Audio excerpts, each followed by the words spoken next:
In today's video, I am going to teach you how to add a quote section to your GoDaddy website.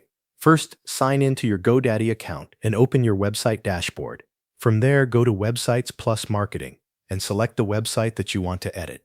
Once you are in the correct site settings, click Edit Website or Edit Site to open the GoDaddy Website Builder. After the editor loads, go to the page where you want the quote section to appear. Scroll down until you reach the exact spot where you want to place it. In between your existing sections, click the Add Section button. This will open the section library, where you can browse different layout options for your page. Look through the available categories and find the quote section if it is available. On some GoDaddy websites, the quote layout may appear under a more general category, such as Content. Once you find the right option, select the quote section layout that best matches the style of your website. Then click Add to insert it onto the page.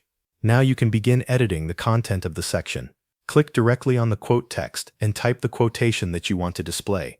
If the layout includes an author name or attribution line, click that field and update it with the correct information.